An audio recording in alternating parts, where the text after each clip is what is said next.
eu sei que você está preparado aí para discutir os mais diversos assuntos. Eu estava contando para o pessoal aqui antes de começar sobre aquele caso, né? Aquele caso da nossa colega que foi. Eu não vou usar a palavra excluído, porque eu acho muito forte essa palavra excluído do cadastro de peritos, por causa de uma não concordância com aceitar um procedimento de AJG. E aí, já aproveitar, né, e dar algumas dicas sobre como elaborar essa questão da proposta de honorários, né? Proposta de honorários do perito, que é algo essencial. O perito precisa conhecer de processo civil. Eu quero fazer mais lives, doutor Alceu, inclusive contigo, tá? Já vou aproveitar aqui para convidar para falar sobre processo civil. Os peritos não conhecem profundamente o processo civil, os advogados não entendem a importância do perito na fase de conhecimento do processo, e aí, consequentemente, a gente acaba aparecendo alguns casos que não tem mais solução. Então, vamos começar falando da proposta de honorários, doutor? Pode ser, fico à disposição para contribuir no que for necessário. Perfeito. Olha, eu vou fazer com exposição e o doutor Alceu tem até mais experiência que eu em perícia, ele vai poder avançar, vai poder avançar em alguns assuntos. Então, a proposta de honorários, você foi lá, vou descrever o procedimento todo, né? Você foi lá, fez o seu cadastro no Tribunal de Justiça. Ocasionalmente, você foi até a vara para fazer a solicitação de inclusão, fazer o cadastro na própria vara, e você recebeu o e-mail da sua intimação.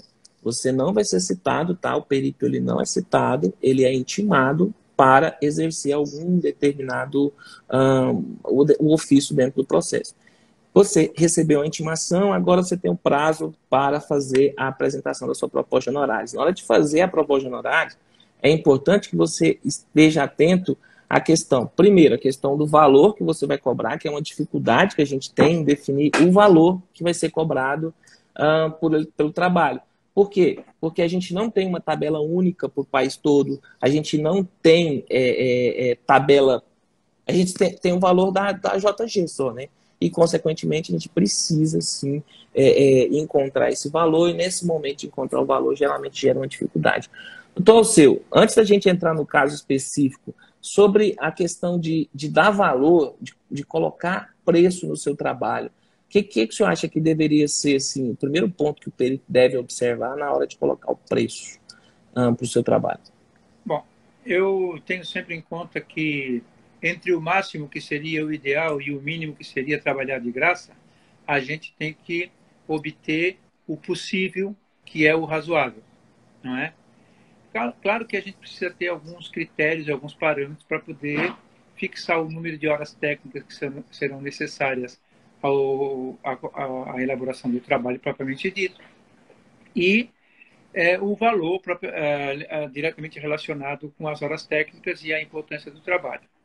Os próprios conselhos, seja de contabilidade, economia, administração, orientam que nós precisamos levar em conta o volume, a complexidade, a amplitude e, inclusive, o valor da causa, se bem que este é um parâmetro que não estaria diretamente relacionado, porque muitas vezes uma causa com valor bem baixo vai exigir bastante horas técnicas. E uma causa milionária poderá exigir o mesmo ou menor número de horas.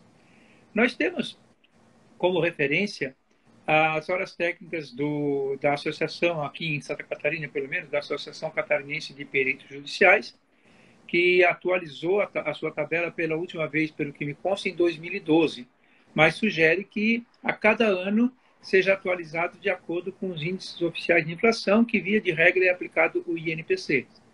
Mas nós também temos a FECONTESC, que anualmente elabora uma tabela de honorários para o contador de modo geral, seja em que atividade for, inclusive a atividade pericial.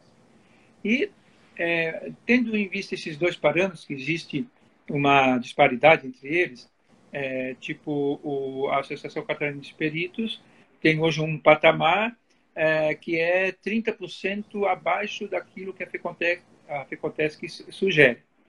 Então, é lógico que nós precisamos ter, pela experiência diária, saber o que é que vamos as técnicas, que seria uma hora em tese com menos valor do que a hora do profissional especializado, e para isso a gente pode inclusive terceirizar. Nós não podemos imaginar que se mesmo nós vamos digitar os dados, que nós vamos cobrar o mesmo tempo que nós faríamos desenvolvendo um trabalho de cálculo, de equacionamento e assim por diante, e até a elaboração escrita do laudo. E é nesse sentido que se precisa ter bom senso. Não se há de trabalhar de graça, ou por menos do que precisaríamos, mas também não se vai ficar rico num trabalho só.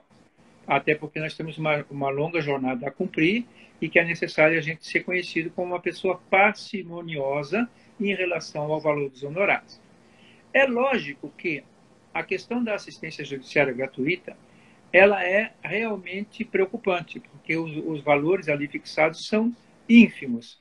E embora exista aquela possibilidade de até 3 vezes do valor poder ser fixado pelo juiz em situações excepcionalíssimas.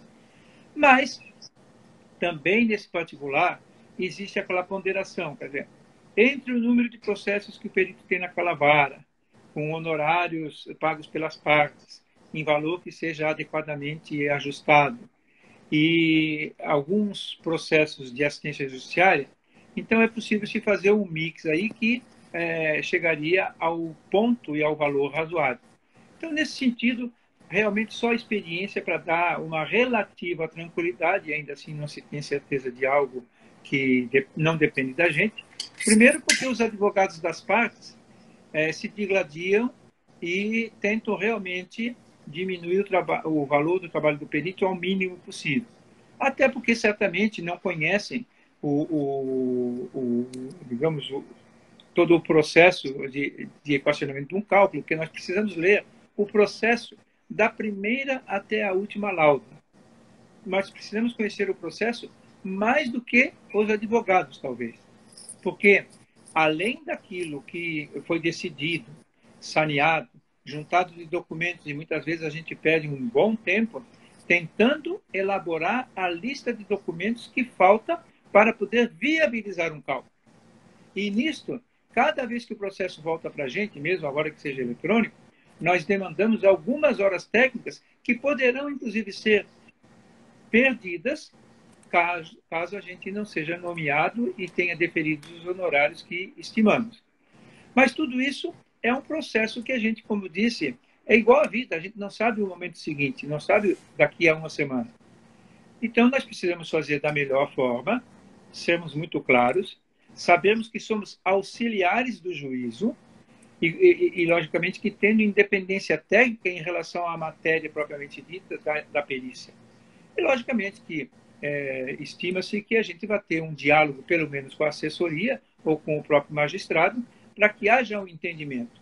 E que, logicamente, também possamos nos expressar perante os advogados das partes, para que sejamos bem compreendidos no nosso labor, que, afinal de contas, é aquele que leva números finais a um processo debatido e levado a termo depois de alguns meses ou até anos.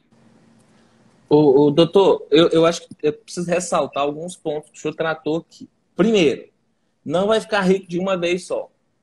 Sim. Tem gente aí que acredita que agora eu entrei no judiciário, agora eu me tornei perito judicial, automaticamente é como se eu passei no concurso para ministro do STF, eu só vou comer lagosta. Agora eles cortam a live aqui também. Mas aí o cara fala, não, agora eu estou como perito judicial e eu vou ganhar muito dinheiro. Deixa eu explorar um pouquinho mais esse ponto aí. Como que é esse negócio de vou ganhar muito dinheiro? E tem curso vendendo essa ideia também. Ah, você vai ganhar. Tem curso que fala assim, você vai ganhar 7.700 por mês. Como assim? Como você define o salário do perito? E aí, como que é essa história? Me conta. Olha, professor disso, sinceramente, eu preciso do trabalho da perícia. Eu tento dar o valor adequado ao meu trabalho, mas eu já me defrontei com inúmeras situações ao longo desses 20 e tantos anos que eu laboro né, nessa área, com situações em que eu perdi dinheiro. E outras situações que eu até tive, digamos, uma sobra imprevista. Porque muitas vezes a gente também precisa considerar que, além do trabalho propriamente dito, tem a resposta aos quesitos. E, às Uhum. vezes, a resposta aos quesitos, ela demanda mais trabalho do que aquele determinado pela sentença transitada e julgado que a gente está fazendo o cumprimento ou a liquidação. E ainda existe a possibilidade, e nós precisamos deixar isso bem claro na nossa proposta de honorários, de que, havendo quesitos complementares que ultrapassam o objeto inicial da perícia determinada pelo juízo, nós também nos reservamos o direito de reivindicar honorários complementares. Mas tudo isso dentro de um critério de bom senso, de entendimento, principalmente com o juiz da causa. Então, mas você acabou de falar que você tem processos que você ganhou, tem processos que você perdeu dinheiro. Quem assistiu aquele curso que eu dou lá de formação de peritos judiciais, eu conto o momento que eu pensei em desistir da perícia exatamente por causa disso. Porque você vai lá, faz o trabalho e você faz um trabalho hercúleo e, consequentemente, o retorno não vem, né? Exatamente. E tem gente aí falando que vai ser da noite pro dia. Então, não tem essa história de da noite pro dia, é construindo mesmo, formiguinha, todo dia, pega uma aqui e vai juntando. A técnica do montinho, montão, eu posso dizer isso? Na proposta dos análise, vou juntando os montinhos até virar um montão. Na verdade, às vezes a gente cria uma carteira, né, de processos que dá uma escala ao longo do tempo. Mas imaginar que nós vamos, por exemplo, vamos na área que eu me dedico principalmente, que é perícia financeira, que se pega um processo aí com 24 meses de prazo, com uma taxa conhecida, em que se aplica a price, e, de repente, a decisão transitada julgada determinou que seria a capitalização anual, em que se aplica aí o Simpcomp ou o método Pacheco Gonzalez, ou Uhum, então que teria que passar para juros simples, que aí a gente aplicaria o Simplex ou o método de quitação a juros simples, né? uhum, Ora, para quem estudou essa matéria, nos cursos do IBCAPA principalmente, que é mais afinado com essa nova, com esses novos estudos e tudo mais, e que conhece a matéria, sabe que depois que se domina, a gente tem uma relativa facilidade de elaborar o laudo, não é? uhum. Agora, não é a mesma coisa quando se pega 8 contratos de uma determinada financeira que faz quitações antecipadas, e aí a gente precisa montar, inclusive, alguma coisa no Excel, fora daqueles padrões de fórmulas ou de sistemáticas que se tem em livros, por exemplo, como o meu, que é um livro que ele prevê situações normais. Mas, por exemplo, em relação ao conteúdo da maioria dos livros, quando dá carência, como é que faz? Não é? Quando começa a ter prestações irregulares, como é que faz? Aí nós Uhum. precisamos lançar mão dos nossos sólidos conhecimentos de matemática financeira e poder exercer a criatividade. E muitas vezes a gente busca apoio nos colegas. Eu e o professor Edilson mesmo, de vez em quando estamos trocando ideias, nos ajudando. E outros colegas também nos consultam, como a gente consulta outros colegas, porque nem sempre a gente consegue ter o melhor discernimento a respeito do que fazer. E aí, justamente, às vezes, uma opinião amiga, parceira, é o que vai nos dar o norte do trabalho e até delimitar o tempo e, consequentemente, o valor dos nossos honorários. Então, mas aí, beleza, você matou a questão. Quanto mais eu faço um determinado trabalho, mais ele se torna simples. E, consequentemente, mais eu vou ter ganho de escala aí, né? Porque eu vou gastar menos tempo para fazer o mesmo trabalho. Se eu estiver cobrando o mesmo preço, ou às vezes, por ser mais especializado, eu consigo cobrar até um pouco mais, eu vou fazendo a acumulação aí. Agora, esse processo de experiência, doutor, o senhor falou em um outro momento aí que conforme você vai fazendo os trabalhos, você vai acostumando, vai aprendendo, vai ficando mais fácil. E como que eu faço com a pessoa que saiu de lá, que saiu da faculdade, onde a faculdade falou para ela que ela não podia errar? Assim, você é o Superman, você não pode errar, e você pega um processo fez uma proposta de honorários, estimou a quantidade de horas que você ia trabalhar e você trabalhou muito mais. Que eu acho que a situação que o senhor falou aí, que teve processos que eu não ganhei dinheiro, que eu perdi dinheiro, não é que eu perdi dinheiro, é que eu tirei dinheiro do bolso, coloquei lá, é porque eu gastei mais tempo mais horas do que o previsto. do que o previsto. E essa sintonia fina, esse ajuste, a gente só consegue com o tempo. Com o tempo, eu fiz um trabalho, gastei um tanto de horas, agora eu vou pegar um outro trabalho parecido, eu sei que eu vou gastar mais ou menos aquele tanto de horas. Essa experiência, tem uma frase que fala o seguinte, como você como você aprende a tomar boas decisões. Aí o cara fala com experiência. Fala, como que você obtém experiência? Com péssimas decisões. E como que a gente faz para conseguir essa experiência, doutor? Fazendo, vivendo, se disponibilizando para novos trabalhos. Porque, como eu disse, muitas vezes, quando a gente tem que repetir inúmeras vezes, porque há impugnações ou manifestações das partes, e o juiz acolhe, mesmo que muitas vezes a gente vá, olha, mas já está respondido, olha, esse quesito é impertinente, olha, ele está me determinando um trabalho adicional que não estava previsto inicialmente. Por exemplo, vou citar rapidamente só 2 casos. Eu tive laudos de movimentação de conta corrente em que o processo todo transcorreu com uma linha de argumentação de ambas as partes, houve sentença transitada de julgado, em primeiro grau e depois no acórdão de segundo grau, e muitas vezes até no STJ, e que veio para a liquidação de sentença. Eu fui nomeado, fui lá, observei quantos anos tinha de movimentação de conta corrente, quais eram as verbas a serem recalculadas, e apresentei o laudo. O laudo foi homologado, inclusive com a aceitação de ambas as partes. O juiz homologou. Absurdamente. Aparece um agravo de instrumento de uma das partes, requerendo, depois que ela aceitou, doutor, a aplicação do artigo 354, porque está previsto em lei, e esse artigo 354, ele não foi objeto do contrato revisado, ele não foi objeto da tese das partes em todo o processo, não houve qualquer manifestação em relação ao artigo 354, inclusive nos quesitos formulados pelas partes na liquidação de sentença. Só depois que houve a aceitação de uma parte autora, de uma parte requerida e homologação pelo juízo, é que uma das partes, geralmente a requerida, que entra com agravo de instrumento pedindo, e pior, o tribunal concede.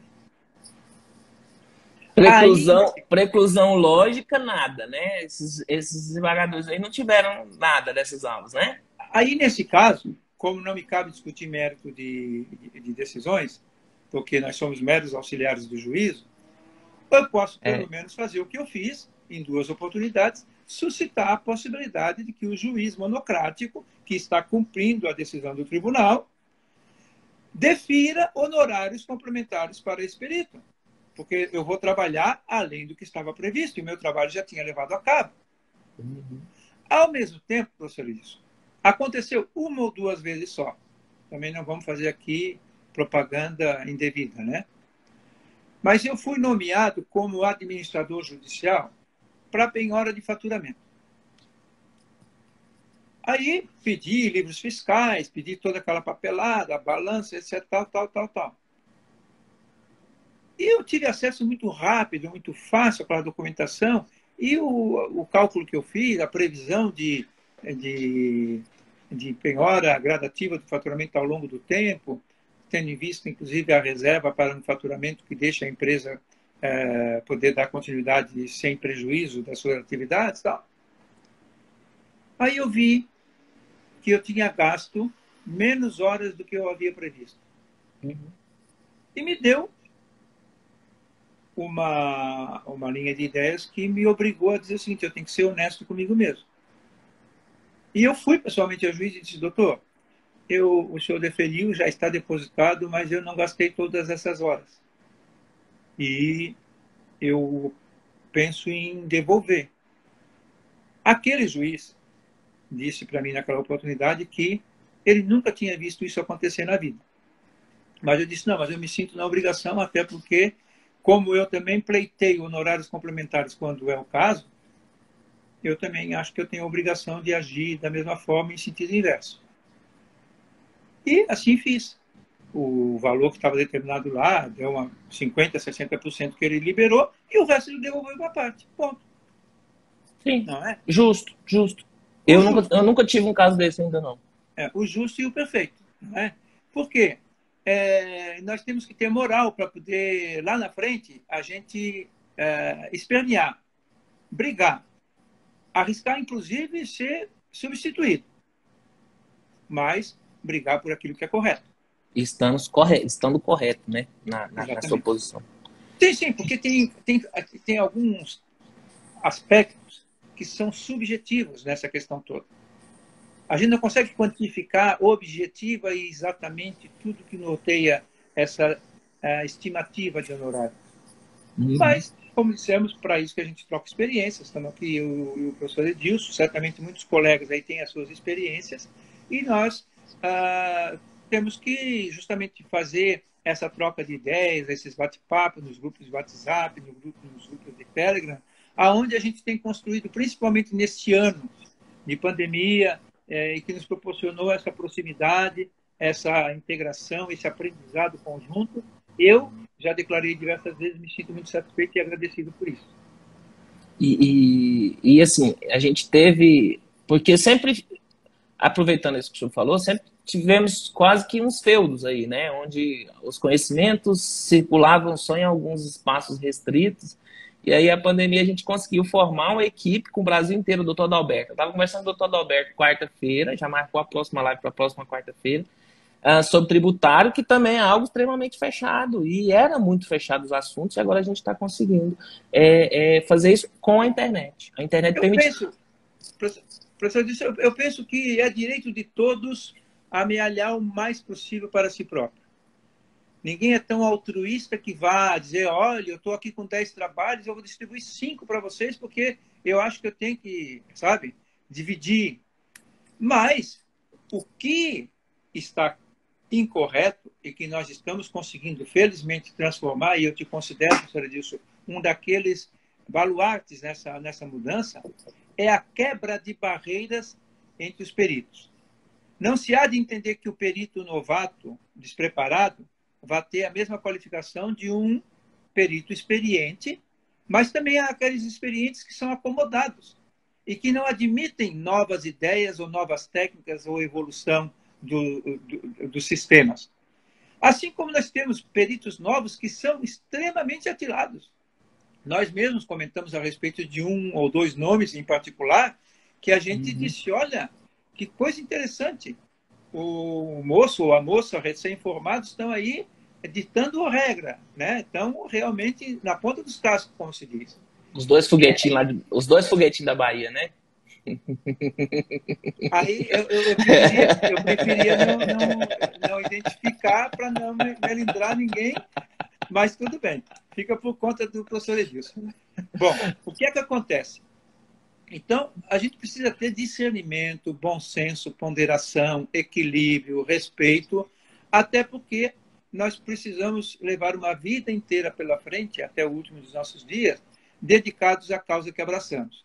É lógico, por exemplo, só aproveitando a deixa aqui, porque nessa barreira, nessa panelinha que o professor Edilson se referiu, mas gradativamente, colegas que eram assim, daquele grupo seleto, daqui a pouco abre o coração e a oportunidade de nos ouvir, de nos ler, de manifestar concordância com alguma coisa que, parecia um sacrilégio. Deus o livre mexer nesse assunto, vocês são loucos. Mexer em anatocismo da tabela Price, mexer com Gauss, que foi perfeito, e como que pode alguém chegar agora e dizer que Gauss estava errado? A partir de certo momento ele está perante as regras da matemática financeira. Não é? Eu publiquei artigo recentemente no Jus Brasil, até por indicação e sugestão do professor Edilson, e também me senti à vontade para poder compartilhar em diversos grupos. Teve um grupo em que o administrador é um desses peritos da panelinha que não publicava, e não publicava. Assim como ele me deve uma resposta há anos a respeito de um curso que eu fiz com ele, fiz uma pergunta que ele não me respondeu ainda, e eu ainda gostaria de receber a resposta. Mas, o que é que acontece? Eu fui no perfil pessoal dele e perguntei. Eu tive um artigo que eu participo do grupo e publiquei ali, um artigo totalmente coerente com o objeto do grupo, não há promoção pessoal, é matéria técnica e tudo mais. Por que não está sendo publicado? Tanto ele como o outro, que é professor, também vende curso de matemática financeira, eles acabaram acolhendo e publicaram. Por quê? Porque, na verdade, eles precisam aceitar que se existe lógica, consistência no que se está apresentando, não há por que se dizer o contrário. É como eu digo, desde o primeiro dia que comecei a participar dessas lives, muito proveitosas para mim, e espero que também para muita gente que participe com a gente, se houver alguma ideia em contrário que seja consistente, eu estou humildemente disposto a ouvir. Até agora, nesse ano, essas centenas de colegas de todo o Brasil que se manifestaram, só se manifestaram de forma positiva, aprovando ou tirando dúvidas, mas com o esclarecimento das dúvidas, concordando. Não é? Então, voltando para a questão dos honorários, é a mesma coisa. Não é porque o perito tem 30 anos de dedicação que ele vai cobrar 5 vezes mais do que o perito iniciante. O juiz nomeia imaginando que, uma vez que estejamos no cadastro de peritos daquele tribunal, daquela vara, nós tenhamos condições de responder ao convite dele, à nomeação. Eu, por exemplo, muitas vezes sou nomeado para perícias que eu, de pronto, respeitosamente, declino do encargo. Por quê? Eu trabalho sozinho. Eu não tenho escritório de contabilidade montado. Nunca fiz contabilidade comercial ou industrial na minha vida. Embora conheça toda a teoria. Mas não botei a mão na massa. Então, aquilo que requerer, que eventualmente requerer no serviço de perícia, auditoria, trabalho de campo, coisa parecida, eu não aceito. E digo para o juiz, eu trabalho sozinho, não tenho escritório de contabilidade montado, não tenho equipe e não estou preparado para o encargo que estou sendo nomeado. E nunca deu problema por isso, porque a gente tem que ter humildade e respeito. Então, nesse assunto... Não adianta eu aceitar e ligar para um contador que tem escritório e fazer parceria. Eu estaria sendo desonesto comigo mesmo. Eu não tenho expertise para fazer aquilo e estou me apresentando como tal. Se me chamarem numa audiência para responder perante as partes e os assistentes técnicos preparados, eu vou passar vergonha e vou me desmoralizar. Apanhar na audiência de instrução e julgamento, né? Claro. Não vai, porque você é o doutor Alcino, né? Então isso não vai acontecer. Mas o que o senhor está falando está certinho. Não arriscar nesse ponto. Doutor, então, já para aproveitar que o senhor falou sobre declinar de nomeações, o caso que eu quero conversar com vocês, inclusive vamos fazer algumas considerações sobre a situação que aconteceu, é o seguinte: uma colega entrou em contato comigo porque ela foi nomeada em um processo que era a AJG, Assistência Judiciária Gratuita. Você sabe que os processos de AJG têm o valor dos honorários definidos pela tabela do tribunal ou, na falta desse, pela resolução 232 do CNJ. A resolução 232 do CNJ fala que vai acontecer uma atualização anual daqueles valores lá, mas vai ser pelo IPCA, ou seja, não vai ter grande diferença. Eu sei que o juiz ele pode deferir até 3 vezes o valor daquela tabela, mas às vezes, mesmo quando o juiz defere 3 vezes o valor daquela tabela, ainda fica um valor muito baixo. E o que acontece? Nos nossos grupos de WhatsApp, de Telegram, nesses trabalhos todos que a gente faz, sempre se critica nessa tabela da JG, porque ela não remunera adequadamente e tal. Inclusive, tem alguns peritos mais experientes que falam para as pessoas o seguinte: eu não aceito a JG, e quando eu sou nomeado em processo a JG, eu vou lá e falo naquele processo que o valor é aviltante, que o valor não deve ser cobrado, que não remunera adequadamente o profissional, e não sei o que, não sei o que. E o que aconteceu com essa nossa colega? Ela entrou nessa história de que o valor da JG é aviltante, é baixo e não sei o que, e ela fez uma proposta de honorários. Na verdade, ela fez um termo de escusa com todos esses termos, falando que não era suficiente, tal, que era desrespeitoso com o profissional especializado, tal. O juiz se sentiu ofendido na causa, na situação, destituiu essa pessoa e mandou que a excluísse do cadastro de peritos daquele tribunal. E aí, doutor Alceu, na verdade eu dei uma orientação para ela, mas eu queria que excessos e o que pode ser feito aí numa situação como essa? É uma situação bastante delicada, complexa, e que eu penso que a gente tem que se despir das sandálias da vaidade e usar a sandália da humildade, ir até o juiz, pedir que seja recebido por ele ou pela assessoria, se explicar adequadamente para que, a partir dessa conversa, possa se refazer um ofício, um requerimento, uma petição, manifestando todo o posicionamento já alinhavado com o magistrado, para que seja melhor compreendido de por que se pediu um determinado valor, por que não se pediu, né?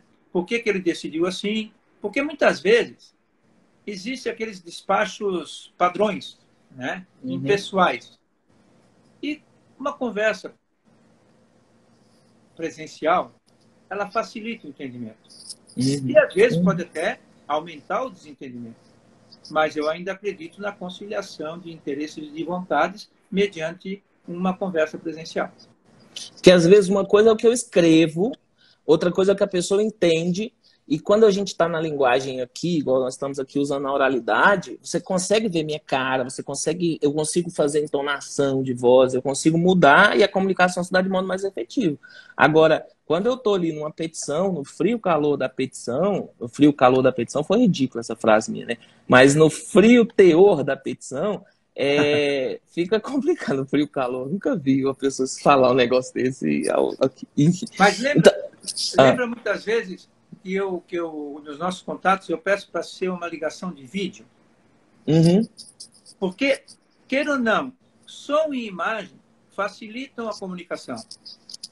Só a voz é muito melhor do que o escrito, principalmente nesses WhatsApp, Instagram e Facebook da vida.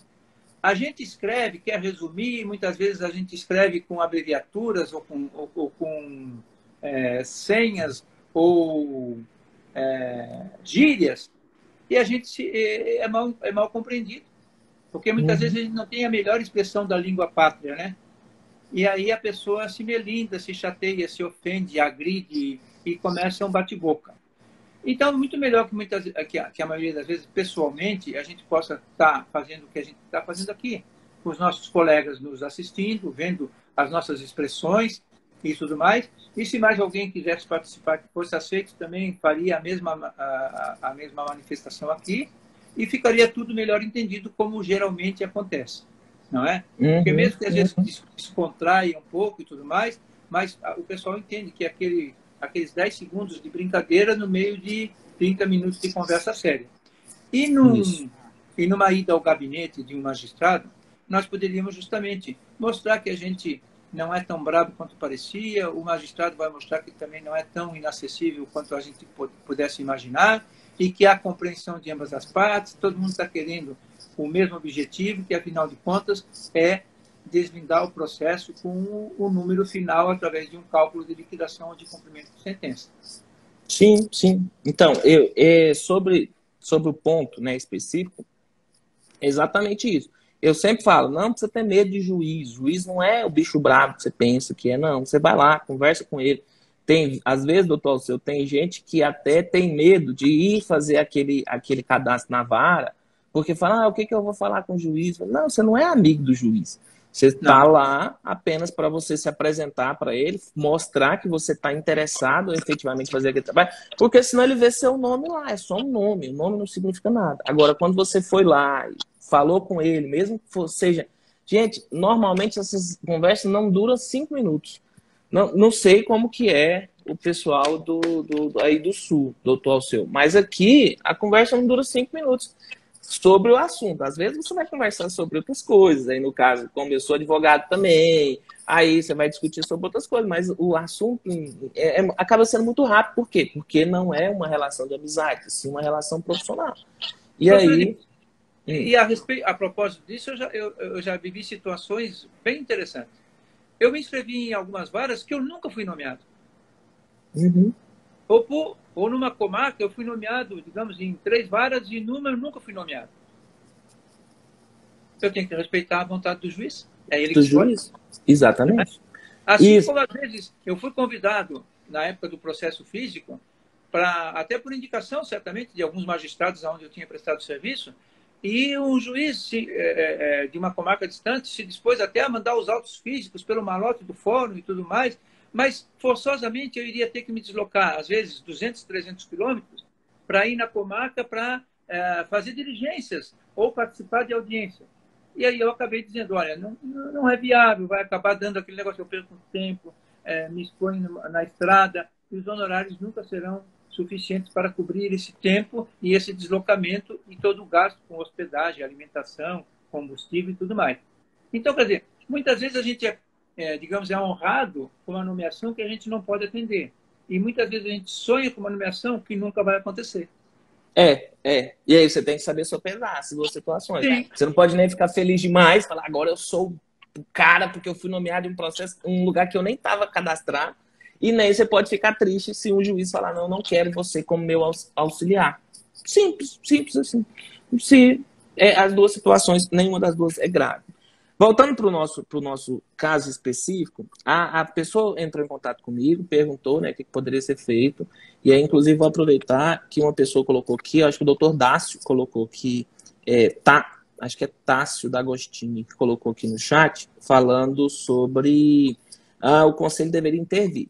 A gente tem que lembrar que existe sim essa previsão, tanto para... Aí, doutor Alceu, o senhor também é administrador, talvez o senhor possa me ajudar nesse ponto. Eu não sei na legislação do administrador se há essa previsão, mas na legislação do economista, na legislação do contador, tem essa previsão, sim, de o próprio conselho intervir nessa relação, né, falando, não, o profissional ele tem o direito de se excusar e tal. Eu não, é claro que o conselho vai ficar numa situação complicada, eu acho que seria muito mais efetivo uma associação, por isso que seria importante ter uma associação a nível nacional que fosse fortalecida para definir tabela de honorários, para definir esses procedimentos e para ensinar o povo também de verdade a atuar. Pode ficar tranquilo que eu não vou montar nenhuma associação desse tipo, então eu não estou convidando você para participar da associação, eu só estou falando que seria interessante se houvesse essa associação.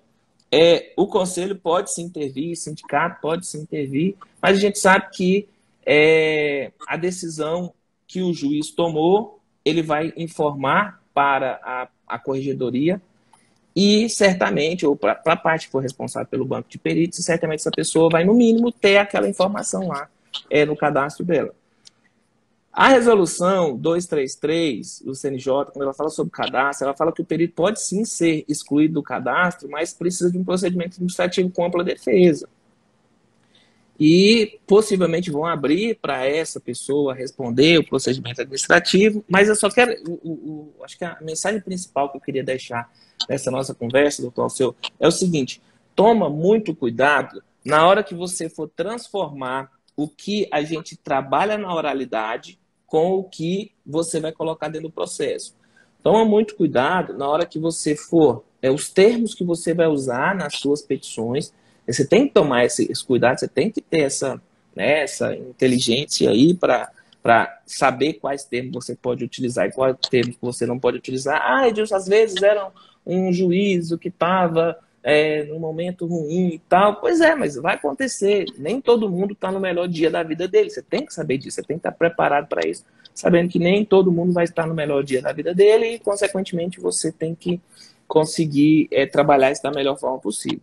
Então, na hora que você assistir, Edilson, assistir uma aula com um perito que é extremamente experiente, doutor Alceu, que tem lá já conhecido dos juízes, e o juiz já sabe o que ele faz, o juiz, na hora que ele foi lá e falou, olha, eu vou devolver honorários, certamente ele conseguiu ainda mais a confiança do juízo daquela causa. Então, agora, isso... o posicionamento do doutor Alceu, que já tem um contato com o juízo, que já está nesse procedimento, é diferente do profissional que está iniciando. E aí você tem que tomar cuidado na hora do que você vai escrever nesse laudo, o que você vai escrever nessas suas petições e o que você vai falar com o profissional. É só isso. Não estou falando que você não possa escrever que você não possa excusar, é simplesmente excusa por motivo de foro íntimo, pronto. Impedimento técnico, pronto, tá lá na norma. Fala impedimento técnico, doutor Alceu, na hora que ele falou, olha, eu não tenho equipe técnica para atender esse trabalho, ele fez impedimento técnico, pronto, resolveu a situação. Agora, não fica tripudiando em cima de uma situação, principalmente de AJG, tá bom? É isso aí. Doutor Alceu, algo. Eu acho que a gente tem que fazer um podcast, doutor Alceu. Eu vou estruturar, o doutor Adalberto estava me cobrando essa semana, a gente fazer um podcast para discutir esses assuntos, assim, algo mais, né, algo mais leve, algo mais organizado, a gente encontra um assunto, reúne ali, bate um papo e, consequentemente, dá orientação também para os peritos mais jovens, mas até para os peritos mais experientes. Sim, nós a todo momento estamos aprendendo. E como eu disse anteriormente, não é porque a gente tem 10, 20, 30 anos de dedicação a essa atividade que nós vamos ter mais ou menos espaço. O que a gente pode ser é mais ou menos conhecido por ser uma pessoa de confiança, e certamente o perito será sempre de confiança, ou aquele que ele poderá estar a um passo de ser descadastrado ou até não mais nomeado, quer dizer que é um descadastramento branco, né? Aquele assim, deixamos assim, né? Está esquecido. É o que acontece para todo mundo. A gente não vai ser unanimidade, tem outros colegas valorosos, cada dia entrando mais no mercado. Por isso que eu digo, vamos nos dedicar a fazer aquilo que a gente sabe. Muitas vezes eu converso com colegas, mas tu está te dedicando a muita coisa, tu não consegue dar conta de tanta área, é tudo muito complexo, tributário, auditoria, apuração de haveres, recuperação judicial, financeira. Meu Deus, só o financeiro, que é o que mais nos une e aproxima e identifica, né? Tem tantos tipos de contratos, tanto ordenamento jurídico, tantas evidências, súmulas, temas para nós dominarmos e ainda ser bom em Excel, fazer cálculo, discute se price, se Gauss, se SAC, se Simplex, se método Pacheco Gonzalez. Quer dizer, é uma gama, é uma coisa muito, muito vasta, assuntos muito complexos e variados para se discutir. Como é que uma pessoa vai dominar tudo ao mesmo tempo agora? Só na música dos Titãs, não tem jeito. Essa música dos Titãs qual que é? Conta aí, não sei. Tudo ao mesmo tempo agora. Mas a pessoa vira pato, doutor Alceu. É aquele pato, é aquele que nada, voa, anda, mas não faz nada direito. Aí você começa a falar, mas peraí, por que você está fazendo de jeito se você tem que ser um profissional especializado no assunto? Especializado não é quem faz uma especialização, não, tá? Especializado é quem sabe. Tem complexidade e volume bastante para o sujeito se dedicar só àquilo. Previdenciário. Olha a legislação do previdenciário que existe, as mudanças que houveram ao longo do tempo. Então, quer dizer, se a pessoa consegue dominar isso, que bom. Mas eu não conheço um super-homem ou uma super-mulher com tanta expertise e capacidade para fazer tantas coisas. E vamos assumir, né, doutor? É bem difícil que a pessoa saiba de todas as coisas. O pouquinho que a gente sabe se dedica para a perícia financeira. Muitas vezes a gente se defronta com alguma coisa que a gente não sabia, esqueceu e erra. Por que não? Eu tenho... Se a gente... Só na perícia, tá? Que aí tem 1 milhão de outras áreas para você fazer. Eu tenho a trabalhista, a previdenciária, a tributária, eu tenho a financeira, né? A bancária que a gente trabalha em específico com bancária. A pessoa fala, meu Deus, mas por que você não fala financeira? Porque tem coisas que eu não vou tratar por não ser bancário, por não ter o banco na outra ponta. Então tem algumas coisas, eu já falei, olha, dentro da financeira eu cortei um pedaço aqui. Aí os alunos lá do curso de perícia em empréstimo bancário, doutor, essa semana, só deixa eu ver, eles estavam pedindo para eu fazer um curso de avaliação de empresas. Eu falei, gente, eu ensino avaliação de empresas na faculdade, só que não tem sentido eu ficar abrindo o leque. Por quê? Porque o serviço de avaliação de empresas, ele vai aparecer ocasionalmente para você. Esses outros serviços, ele aparece mais vezes. Então, vamos trabalhar com o que vai aparecer com mais recorrência para você conseguir ganhar o corpo nesse assunto, porque se você tentar fazer tudo, você não vai conseguir ser um profissional especializado. E se você aprende um assunto, olha, eu posso fazer com o conhecimento que o Dr. Edson sempre bate nesse ponto lá na comunidade. Com o conhecimento que você aprendeu sobre as operações financeiras, você consegue dar consultoria para os empresários que estão aí perdidos, pagando muito mais do que deveria, você consegue dar consultoria. Você consegue conferir o trabalho. Eu não vou chamar de auditoria, porque algumas pessoas apaixonaram por esse nome e não entendem que a auditoria é apenas conferência e emissão de um relatório sobre um determinado item. Mas você consegue fazer a conferência das operações para ver se aquelas operações foram feitas corretamente. Você consegue aplicar esses conhecimentos, o mesmo conhecimento em diferentes áreas. Agora, para que você vai tentar, eu vou saber um pouquinho de cada coisa para eu não ser o melhor em nenhuma das áreas? Não tem muito sentido. Essa questão que o professor se referiu de avaliação de empresas, ou mesmo de apuração de haveres, é uma seara que eu nunca me arvorei, justamente porque eu considero que é um trabalho multidisciplinar, que um profissional de só um ramo específico não vai dar conta. Mas o contador dá conta. Não dá conta. Porque ele vai ter que lançar mão de trabalho de engenheiro, de avaliação, ou de atuário, ou de administrador, ou de geólogo, conforme for o caso, ou de corretor de imóveis. Não tem aquela pessoa que domine tudo.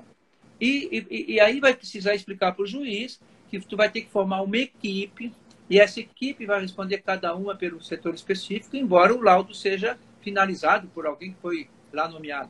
Então, nós precisamos ter a humildade, o entendimento de que nós temos que estar sincronizados, unidos, afinados, sempre dispostos a fazer parcerias, nos ajudar e, principalmente, fazer aquilo que a nossa capacidade alcança e não nos meter a grão de milho, como se diz aqui em Santa Catarina, que é ser mais do que a gente realmente é, ou do que realmente a gente pode.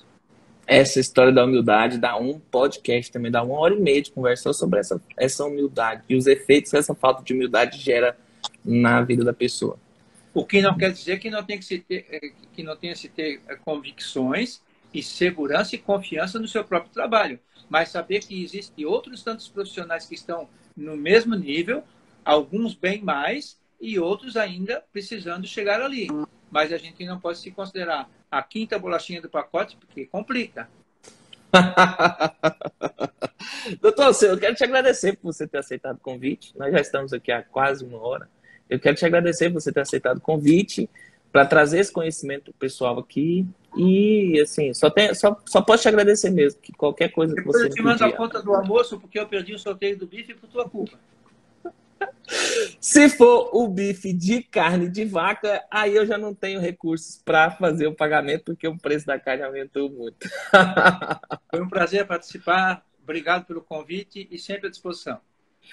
Muito obrigado, doutor Alceu. Você que está assistindo, muito obrigado. Esse material vai ficar disponível aqui dentro aqui no perfil do Instagram, né? Eu vou disponibilizar para você. E a gente se encontra em outro momento aí. Doutor Alceu, eu quero que a gente marque um podcast, porque tem muita coisa para a gente conversar, viu? Mas podia ser de um dia para o outro, pelo menos. Não podia ser 5 minutos antes? Olha, eu estou no carro, no trânsito, para vir para casa almoçar e o cara...